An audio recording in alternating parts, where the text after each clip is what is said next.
Vão entrar mais gente aqui. Só o Fernando que tá aqui comigo ainda. Aí o Robert e o Emerson.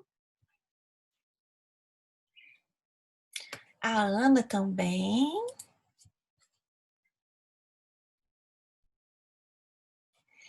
Seu Bartô! E a Marcele.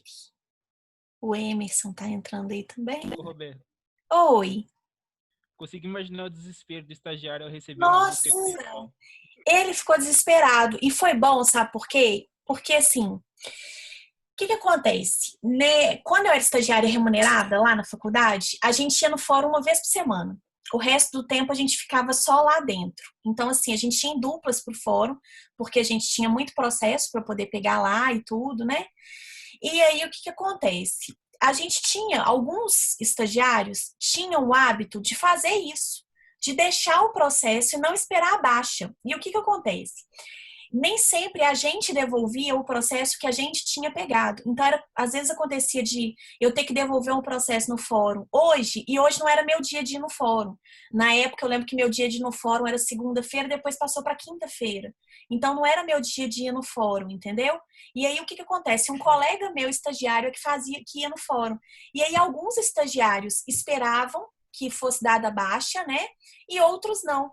Então, eu lembro que depois que aconteceu isso, foi unânime. Todo mundo começou a esperar, ficar parado, igual um dois de paus, lá na frente do servidor, né, do serventuário, para que ele pudesse dar baixa. Eu lembro que, assim, algumas vezes o servidor até torcia o nariz, o serventuário até torcia o nariz. Que a gente falava assim, não, eu quero que dê baixa agora. Ele falava assim, não, mas eu dou baixa só no final do dia. Eu falava assim, eu espero. Aí eu pegava uma senha, porque para devolver processo, gente, às vezes não precisava de pegar a senha. Como é que funcionava? Você chegava na secretaria, aí tinha um monte de gente lá na secretaria, tinha secretaria que era desesperador, tá? Aí o que a gente fazia? Pegava a senha, às vezes, e ia fazer diligência nas outras varas, torcendo para não chegar logo sua senha, para dar tempo de você fazer tudo, tá? E aí, o que acontece? A gente pegava a senha para poder dar carga do processo e tudo. Para devolver processo, geralmente não precisava de pegar a senha. Por quê? Você entregava os autos do processo, né, para o servidor, e o servidor, então, colocava lá do lado e dava baixa depois. Depois que aconteceu isso, gente, acabou. Então, para devolver processo e para pegar, a gente tinha que pegar a senha, ficar esperando lá para chegar nessa vez para a gente poder devolver o processo e ter a baixa ali na hora, entendeu? Não eram todas as secretarias que faziam isso de pegar e dar baixa depois. Algumas realmente falavam assim, não, você vai ter que pegar sua senha e ficar guardando aqui. A gente só dá baixa com senha. Aí tinha advogado que ficava revoltado. Uma vez um advogado jogou o processo em cima do balcão e foi embora, tá? Eu já vi isso acontecer. Então, assim, a gente via acontecer de tudo. E aí, depois disso, todos os estagiários só faziam devolução, pegando senha, esperando lá na hora a devolução acontecer. Porque a gente começou a ficar desesperado, a gente entrou em pânico, gente. Imagina o desespero dele, ele estava no nono período nessa época. E aí, ele participou do processo de restauração de autos quando ele estava no meio, mais ou menos, do semestre, no 10º período que esse processo apareceu. Esse processo ia para o arquivo, gente. Imagina o desespero da pessoa, tá? Ele já tinha sido oficiado na OAB, estava morrendo de medo de não conseguir pegar a carteira definitiva dele, queria fazer a OAB no final do semestre. Nossa, gente, foi assim, o desespero. Foi um desespero. Não desejo isso para ninguém, tá? Não desejo isso para ninguém, né? Mas foi um desespero, Robert. Foi mesmo. Ao mesmo tempo foi bom porque alertou todos nós para que isso não acontecesse com a gente, né? Então, assim, foi uma experiência boa, digamos assim. Tanto é que eu posso contar a história aqui para vocês, né? Eu posso contar aqui para vocês como é que funciona na prática esse procedimento, tá? Talvez alguns ainda consigam ver, porque eu acho muito difícil todos os processos físicos se tornarem eletrônicos tão cedo ainda. Tipo Pois assim, é, na pois época da é. AGU, por exemplo, lá, alguns processos eram todos digitalizados, outros só algumas páginas importantes que eram, então acho que ainda vai demorar um pouco. E você sabe que agora com a pandemia, nós estamos enfrentando esse problema, né? Eu te falo assim, eu tenho 2 casos no NPJ assim, a gente tem outros processos físicos, mas eu tenho 2 casos mais complexos. Eu tenho um caso de um inventário E aí a minha cliente, né, deu confusão. Normal, né, gente? Inventar, né? Às vezes dá uma confusão. Deu uma confusão entre os irmãos. E aí cada advogado, cada irmão então tá com um advogado e ela constituiu o agente, o NPJ. E aí o que que acontece? Tem um alvará para poder sair de um valor que está lá depositado, que era da mãe dela, e tem um imóvel para ser vendido. E aí a última petição que nós fizemos foi de que a gente não tinha nenhum tipo de oposição à venda do imóvel. Pode vender, o único questionamento que estava sendo feito ali era com relação ao valor. E aí, então, essa petição foi juntada aos autos do processo e já estava para poder expedir o formal de partilha, tanto, né, relativo aí ao alvará, quanto relativo aos bens. Eis que chegou a pandemia. O processo é físico, esse processo está tramitando numa vara de sucessão aqui de Belo Horizonte. A advogada do NPJ, eu pedi para ela ver se dava para poder pedir a movimentação desse processo, porque a cliente está passando necessidade com dinheiro para poder receber nesse processo. E a servidora foi bem assim, ó, sincerona. Virou e falou assim: olha, deixa eu te falar, o juiz não está vindo aqui, eles não têm que vir aqui, então eles não estão vindo aqui. Os servidores, eles vêm aqui em escala, então eu venho aqui toda semana, no dia tal. E aí, os processos eletrônicos estão sendo movimentados normalmente, mas os processos físicos não, porque eles não foram escaneados. Eles já deveriam ter sido escaneados, né? Que aí facilitaria tudo isso. E eles não foram escaneados. Então, existe uma possibilidade de um protocolo por via eletrônica, parece ter uma abinha lá no TJ, nem sabia disso, descobri isso essa semana. Você consegue fazer pelo SEI, que é um sisteminha eletrônico, você consegue fazer o protocolo, mas não quer dizer que o seu protocolo será analisado, porque é um processo físico e o juiz não vai lá. Que beleza, né, gente? É a situação, tá? Que a gente está vivendo hoje, né? Então, quando a gente tinha processo físico, hoje a gente ainda tem a ideia de digitalizar os processos físicos, né? Acredito eu que logo depois dessa pandemia isso vai ser colocado em prática. Nada melhor do que isso, né, gente? Pelo amor de Deus, né? Vamos viver a era da informação aí, né? Em sentido amplo. Mas até que isso passe, eu acho que quem tem processo físico vai ser penalizado. Como diria, né, Marília Mendonça, todo mundo vai sofrer, ninguém vai sofrer sozinho. Todo mundo vai sofrer, gente, tá? Então, até que isso passe, quem tem processo físico tá na água, né? Meu filho é estagiário do TJ, estão todos de home office, somente os mais urgentes estão sendo bem resolvidos. Exatamente, tá? Só os mais urgentes e os juízes não estão indo lá, então, né, assim, porque também, né, gente, não tem que ir, né? Eles podem resolver tudo de casa, então, mas é isso. Cooperação Complicado. processual zero, né? Oi? Princípio da cooperação processual zero, né? Ah, gente, né? Isso aí acontece, tá? E aí, assim, né? Eu vou fazer aqui uma ponderação, tá? Juiz, às vezes, está no grupo de risco, né? Da Covid-19. Vai ficar andando de um lugar para o outro? Não vai, gente, né? Aí, assim, deveria ter sido feita essa digitalização antes? Deveria, mas isso pegou todo mundo de surpresa. Então, assim, enfim, né? Algumas secretarias até já estão providenciando essa digitalização, né? O que acontece é que há uma desigualdade. A gente tem um processo físico que está paradão e a gente tem processo eletrônico normalmente funcionando. Tanto é que vocês, né? Vocês até que não, mas o pessoal da noite está com prazo aí de processo real em aberto. Vocês têm que fazer acho que só um relatório que eu coloquei para vocês, só o relatório de uma pasta, né? Mas processo eletrônico está movimentando normal, tá? E aí a gente tem essa, né, desigualdade aí, tá? Mas acontece. E aí o que acontece, né, gente? Vamos lá então para o procedimento, tá? Esse procedimento não visa discutir a matéria do procedimento que está sendo restaurado, tá, gente? Esse procedimento basicamente é só para restauração do processo, dos autos do processo que sumiu. No processo restaurado é que haverá a discussão da matéria concernente a ele. Então, aqui eu não discuto, o documento tal, eu não vou ter que produzir porque eu não produzo prova em relação a isso. Não, gente, é só um procedimento para que as partes envolvidas no processo possam trazer aquelas peças que, porventura, elas tenham cópia delas, tá? Para que o processo seja restaurado, tá? Então, é um procedimento também que, a meu ver, gente, é quase que um procedimento de jurisdição voluntária, né? Particularmente, eu não consigo muito enxergar contencioso nesse procedimento de restauração de autos, tá?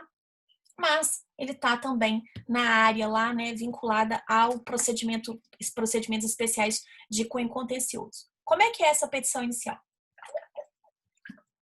Essa petição inicial, gente, ela vai ter os requisitos do artigo 319 e 320, no que couber. A gente já chegou a falar um pouquinho aqui a respeito da legitimidade, né? Acabou que eu falei. De quem que é a legitimidade ali, gente, para poder dar início, né, a esse procedimento? Das partes envolvidas e, basicamente, daquela pessoa que perdeu o processo.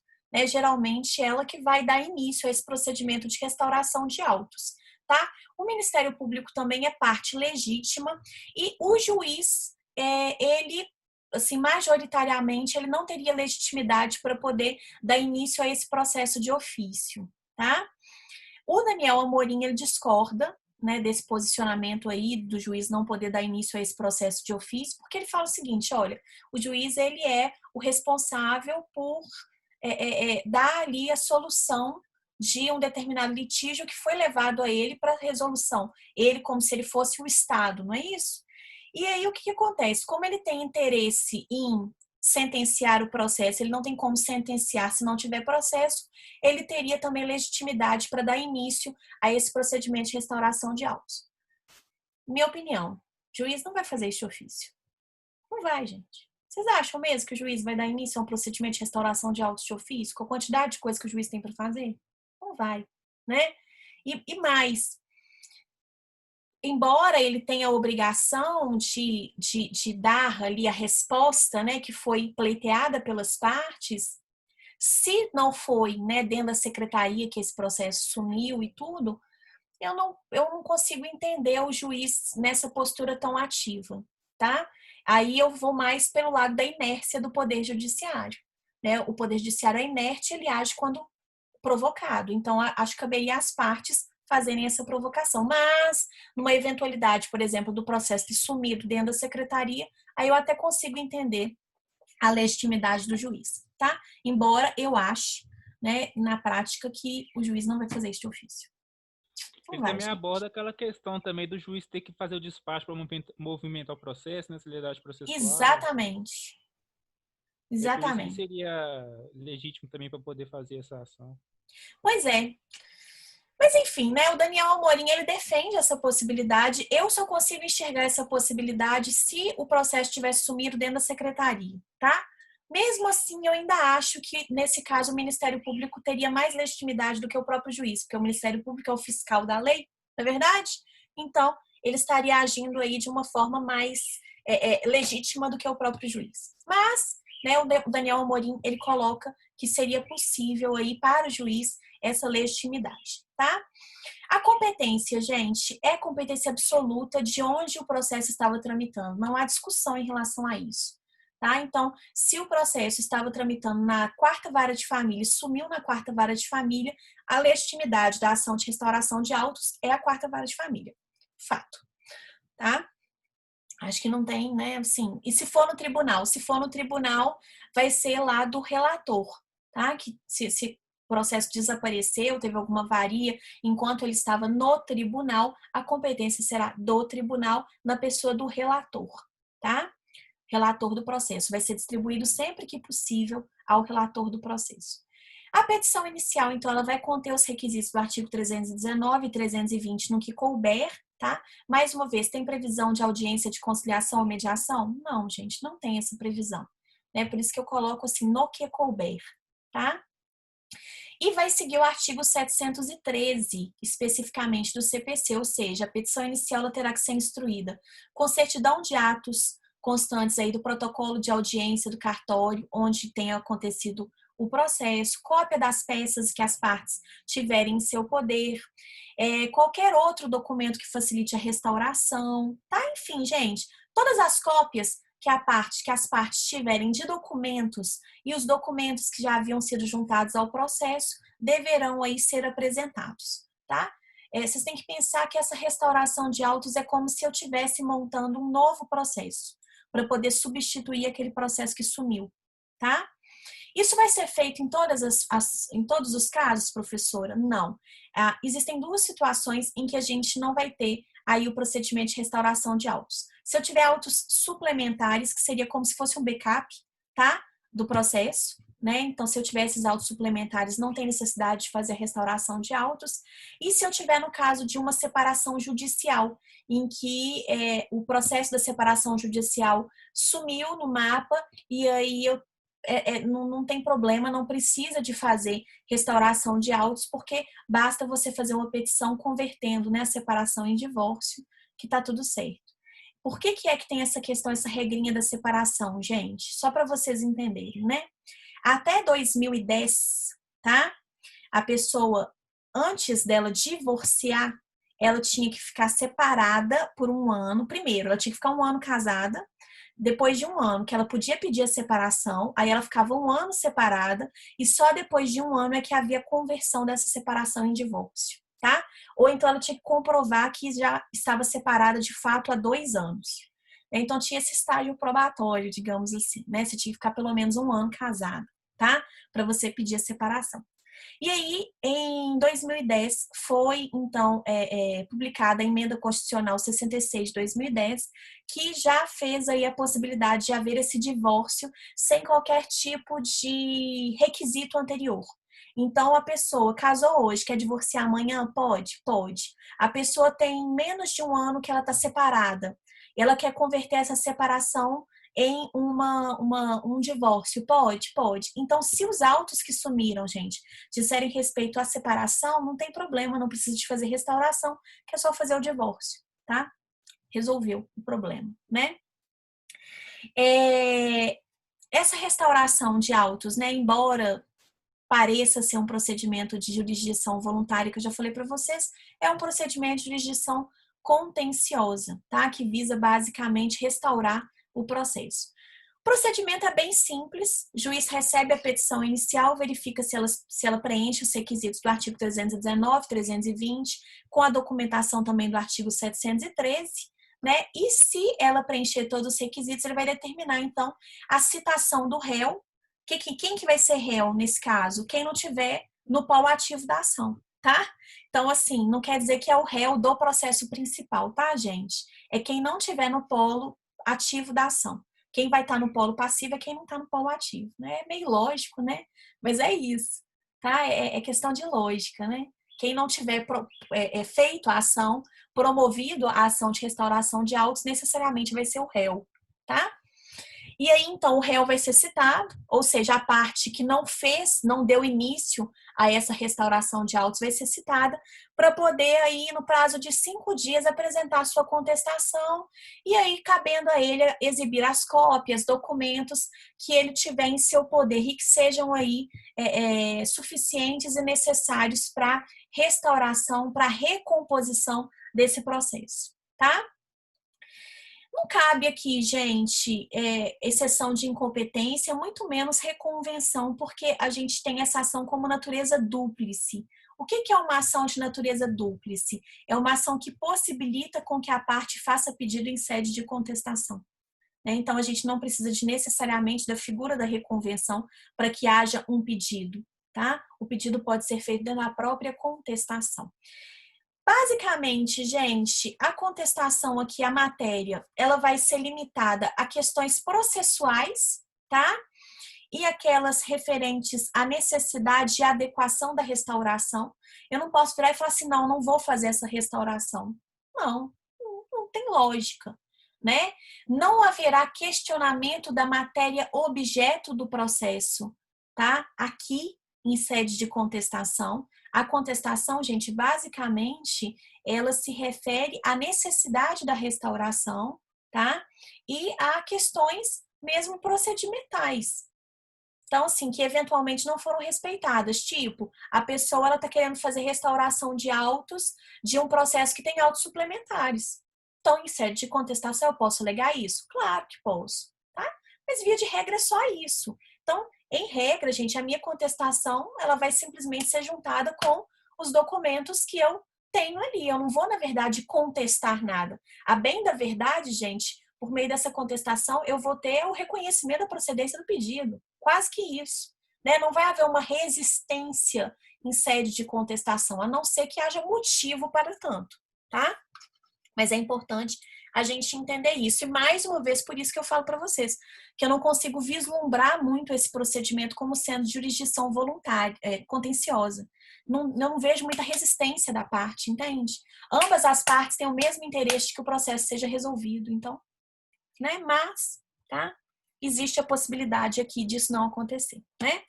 Se a parte, gente, concordar com a restauração dos autos, né? Simplesmente vai ser lavrado o auto com aqueles documentos que foram trazidos tanto pelo autor da restauração quanto pelo réu da restauração de autos e o juiz vai homologar, tá? Simplesmente vai dar uma sentença homologatória, ok?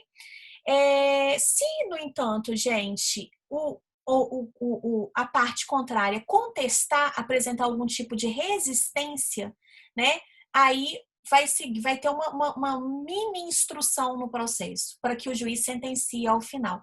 Ele vai julgar ali as alegações trazidas pela parte na contestação.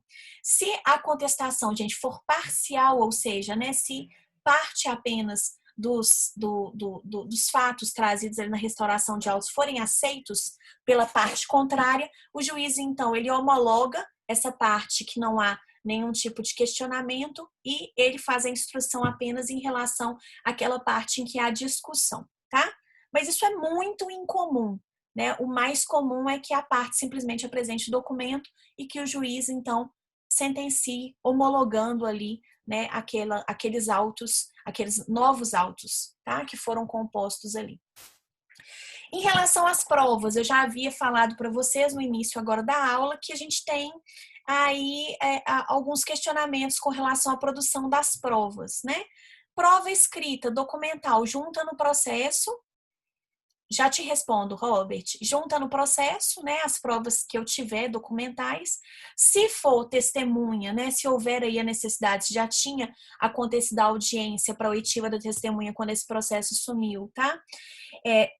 Vai ter que ouvir novamente a testemunha, de acordo com o CPC, embora, né, eu já tinha falado para vocês que existam questionamentos da doutrina com relação a simplesmente, se tiver a ata com o depoimento da testemunha, bastaria juntar essa ata, né, mas o código ele fala de reinquirir essas testemunhas, tá?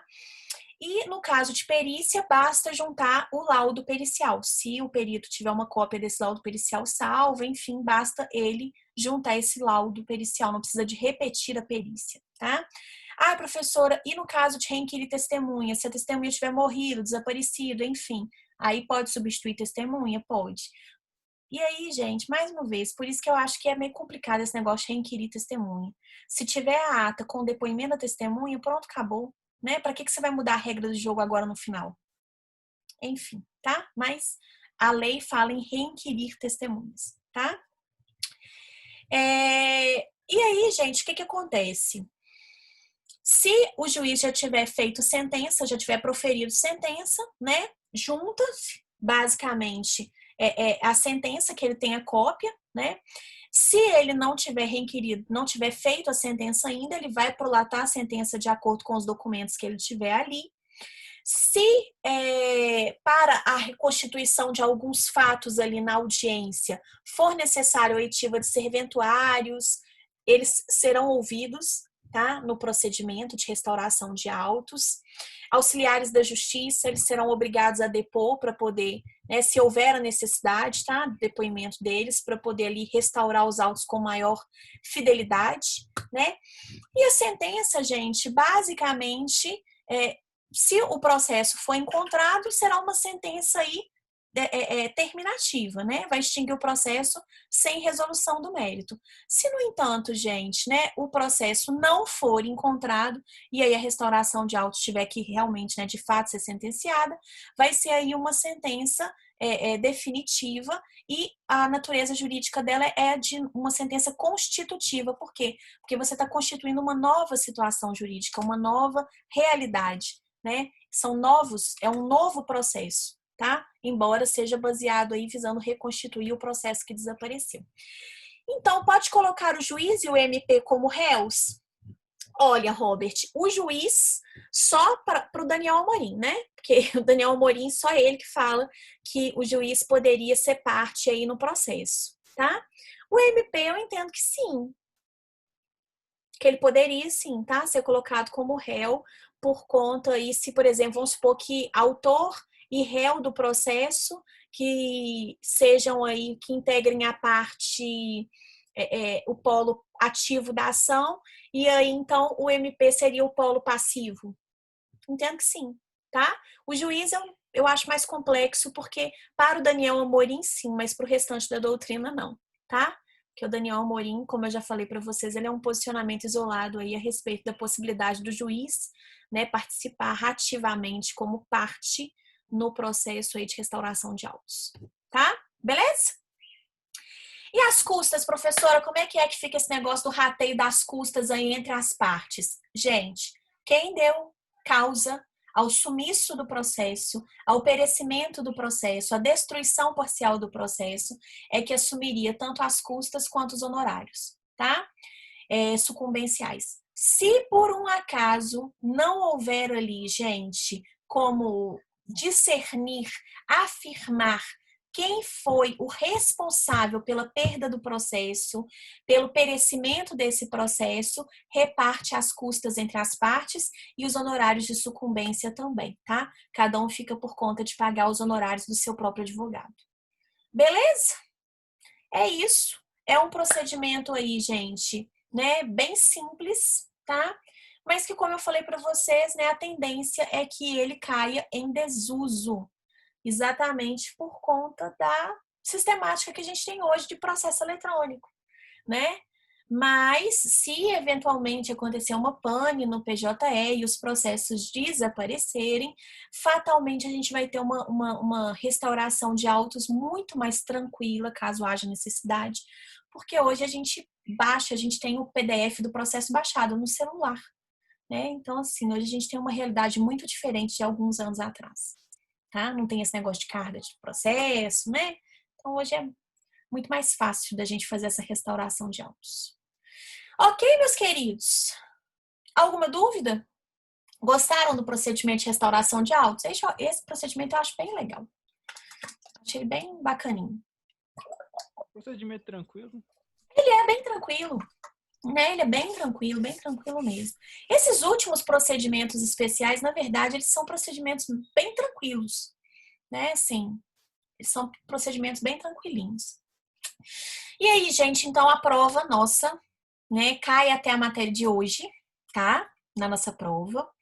Imagino que todos vocês, a grande maioria pelo menos, esteja bem tranquilo para poder fazer a prova final, né? Acho que a grande maioria de vocês está precisando aí de poucos pontos para poder passar.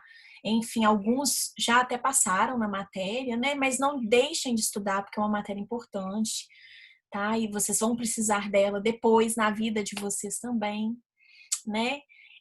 Na semana que vem, então, durante a semana, eu posto para vocês a minha provinha, tá? A provinha, né, que eu tinha aplicado há alguns anos atrás, para que vocês possam fazê-la e aí a gente discute essa prova na nossa aula de sexta-feira que vem, tá? A gente vai desmembrar ela todinha, né? Destrinchar ela para poder discutir cada uma das questões, o que está certo, o que está errado.